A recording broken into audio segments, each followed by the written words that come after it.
Hey everyone, it's Luke from LT Gaming, and today we're diving into something that only came into my inbox last week, but I just had to cover it. Spacefleet Heat Death is one of those games that hits you instantly with its tone. A little bit like an LT Gaming video, you might say. Alright Luke, no bragging this early in a video. The moment you drop into orbit, you're not in a flashy sci-fi power fantasy, you're in a debris-choked 21st century battleground, where megacorps, nations and mercenaries wage shadow wars using physics, orbital trajectories, and enough heat to melt a warship from the inside out. And before we get rolling, do me a favour, tap that like button. It keeps the channel orbiting nicely and stops us from spiralling into our own little heat death. And remember, in the Christmas sales period, we do LT Santa, where we give away a lot of games on the channel. This year I've already got keys for X4 and many Slytherin titles. Alright, now I've finished bribing you to comment on the video, let's break down exactly what Spacefleet Heat Death is doing, why it stands out, and what makes it one of the most promising hard sci-fi sims that have ever come into my inbox. Spacefleet Heat Death is a realism-focused tactical space RPG built around the Earth-Luna system and its Lagrange points. Basically, all the real orbital sweet spots where humanity would absolutely start fighting over territory. You begin as a nobody, just a single ship, a small crew, and a dream of making a name for yourself in a world where physics, politics, and invisible lasers are constantly colliding. What I love about this setup is just how realistic it feels. Every ship is a modular machine built from components that genuinely matter. If you lose a drive, your ship becomes dead weight. If your crew module gets taken out, nobody is left to follow orders. And if your radiators fail, well, now you understand why the game is called Heat Death. You watch your ship literally cook from the inside, and it's glorious in the most terrifying hard sci-fi way possible. The game also looks like it gives you an incredible amount of freedom. It promises systems that allow you to smuggle, trade, run contracts, disrupt rival factions, become a stationeer, or build your own fleet empire. You can carve out your own orbital territory by constructing stations, manufacturing goods, and securing resources.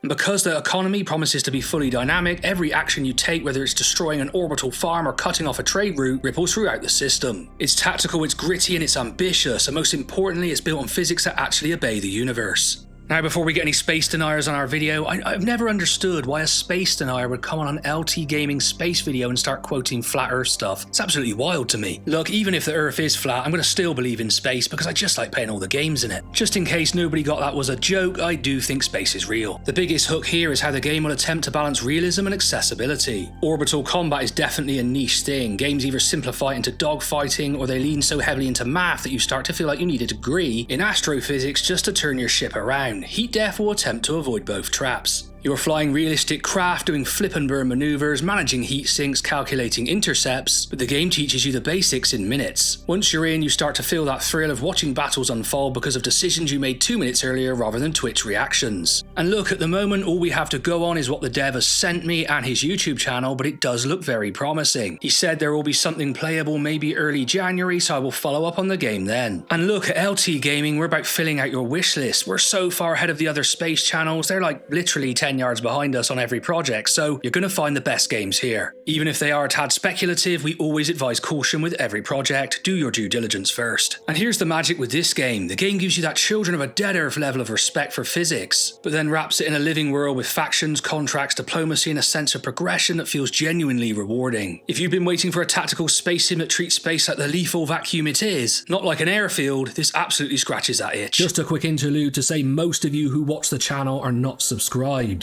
So make sure to go down below and hit that subscribe button because it helps smaller channels like us grow really quickly, and both me and Tom really appreciate it. The really exciting part, if you take a look at the dev's YouTube, is how the game is evolving. He isn't just refining what's already here, he's expanding the entire ecosystem around it. A lot of the recent and upcoming work goes into deepening the systems that make the game tick. For example, ship modules and how they interact under stress are being tuned to feel even more meaningful. Heat, power distribution, and subsystem damage are increasingly intertwined, making every battle feel like a puzzle of energy flow and risk management. The economic layer is also getting richer. Factions react more believably when you disrupt supply lines, destroy infrastructure, or manipulate markets, which makes the whole system feel alive rather than predetermined. I'm always saying this word, but I want immersion, and this seems to deliver that in spades. Strategic tools are expanding as well. Fleet control, station logistics, and intercept planning are becoming smoother and even more intuitive, which matters hugely in a game with realistic orbital movement. And each major faction is gaining more personality, more structure, and more ways for you to engage with or betray them. It's just one of those games where every update nudges it closer to that perfect hard sci-fi management and combat hybrid. When we got the email about this game and I discussed it with Tom that night, I couldn't hide my excitement, to be honest. It's still awesome that indie games can excite me this way when the AAA market is just so poor. Now, it can't all be singing and dancing in an LT gaming video. We want to give you some critique too, and of course realism comes with some drawbacks. The developer is attempting to onboard players in a good way. There's just no getting around the fact that orbital mechanics are inherently more complex than traditional point and shoot space combat. You're going to have to spend a bit of time learning how to read trajectories, manage heat, and react to subsystem failures. And that may turn off players who want something more immediate. Combat clarity can also get intense once multiple ships are losing modules all at the same time. Suddenly you're watching radiators snap off, crew modules depressurize, drives fail, and your power grid scream for mercy. Which is brilliant, but it can overwhelm visually if you're not ready for it.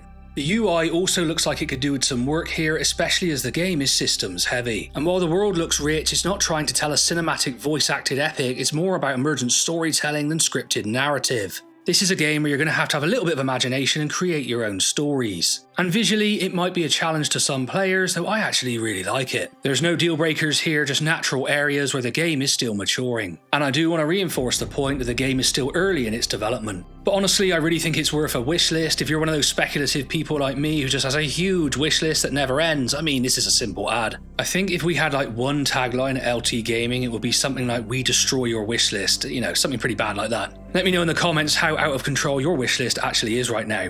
If you've played Children of a Dead Earth, that's the closest comparison I can think of. But it's definitely not a one-to-one match. Children of a Dead Earth is very much a pure simulation of realistic space combat. It wants to show you the math, the physics, and the consequences of spacecraft design under real-world constraints. It's also definitely a game you should check out. It's often on many of our lists, and I think it'll probably be on the Steam sales lists. Spacefleet Heat Death takes that same foundation and builds a much larger experience on top. You still get realistic heat management, real orbital mechanics, and physics-driven combat, but now it's set in a world where you can trade, build stations, engage in diplomacy, and command full fleets in a living economy. It's basically as if Children of a Dead Earth evolved into a full RPG with faction warfare and sandbox progression, without losing the science at its core. And I think you can still feel touches of Nebulous fleet command here in the tactical decision-making. There's a hint of high fleet in the modular destruction, and even a bit of Kerbal in how satisfying it feels to understand orbital movement. But really, Heat Death stands in its own lane, a hard sci-fi tactical RPG that doesn't compromise on its vision. The potential here is massive. The foundation is already strong, but you can see all the places where the game could grow even further. More advanced ship modules, deeper station industry chains, faction politics that escalate into full-blown conflicts, and eventually maybe even expansion beyond the Earth-Luna system.